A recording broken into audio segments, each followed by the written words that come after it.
À l'occasion des 100 ans de l'animation, de nombreux invités de prestige sont passés par la France pour partager leurs expériences et leurs sentiments vis-à-vis de la Japanime. Masterclass, conférences et dédicaces, leur planning était chargé, mais nous avons trouvé le temps de rencontrer l'un d'eux.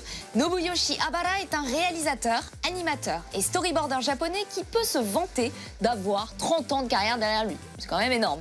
Nous avons pu parler de ses influences, de son parcours, mais aussi de sa passion pour les mechas. Et pour rappel, il réalise la saga Space Battleship Yamato 2202, dont les films sortiront l'année prochaine. Allez, tout de suite, on regarde.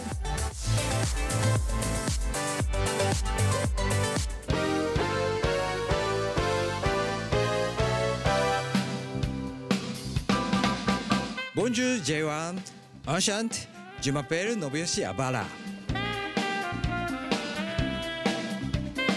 Comme tout plein de grands enfants de sa génération, c'est devant le poste de télévision que s'est révélée sa vocation. Nobuyoshi Habara est un vétéran de l'animation japonaise. Dans le métier depuis plus de 30 ans, ce passionné de mecha a produit ou réalisé quantité de séries avec un enthousiasme indéfectible. Quand j'étais encore à l'école primaire, je regardais un animé du nom de Mazinger Z. Et c'est cette série mythique qui m'a donné le goût de l'animation.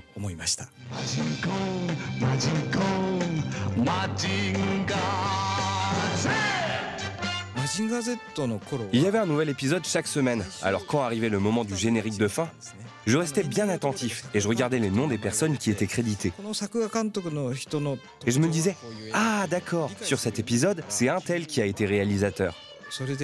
Déjà à ce moment-là, je rêvais de devenir animateur moi aussi.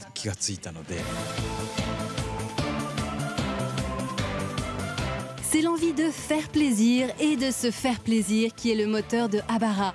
En 1995, il devient l'un des 3 fondateurs du studio Shibek, dont le nom est symboliquement inspiré d'un fameux 3-mâts du XVIe siècle. Au sein de la structure, le réalisateur gagne une liberté nouvelle et vogue vers d'autres horizons. La première société dans laquelle je suis entré, c'était le studio Ashi Productions. À mes débuts, je faisais surtout du chara design, du mecha design et éventuellement de la réalisation sur des épisodes par-ci par-là. En 1995, j'étais aux États-Unis pour travailler sur un projet. Et là, mon supérieur hiérarchique direct me téléphone depuis le Japon. Et il me dit « Hey, je me tire de la boîte !» Et je lui ai répondu tac au tac « Ah bah dans ce cas, moi aussi !» Et c'est toujours ce même boss de l'époque qui est le directeur de Shibek aujourd'hui.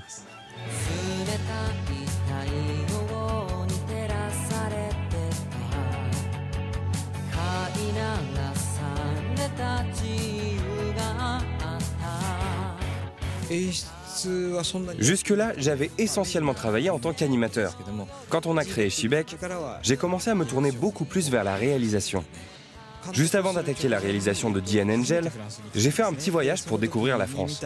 Et j'ai trouvé le pays magnifique. J'ai voulu m'inspirer de l'atmosphère française pour l'intégrer dans la série. Et c'est pour ça que c'est une œuvre qui me tient très à cœur.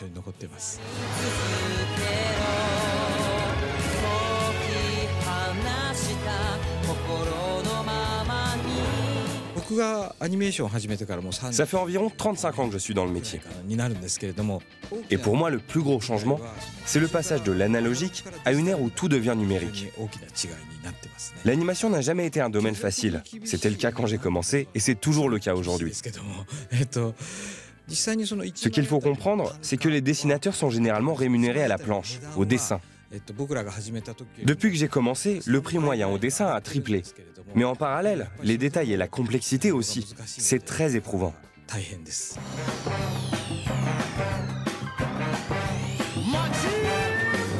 Fidèle à la série qui lui a donné le virus de l'animé, Habara continue de suivre assidûment l'actu du mecha. Sorti de son statut d'icône kitsch des années 70, le robot géant du Japon surfe désormais au sommet d'une vague de hype. J'ai récemment vu la bande-annonce pour le prochain film Mazinger Z. Et pour être honnête, j'ai vraiment hâte de le regarder. Ce que j'apprécie, c'est de voir que les œuvres japonaises dans ce genre arrivent à inspirer d'autres artistes, en dehors des frontières. J'aime l'idée que cette culture typiquement japonaise, comme celle des robots géants, puisse amener à la création d'autres œuvres, comme Pacific Rim, qui est un film que j'ai adoré. Ça, je trouve ça vraiment génial.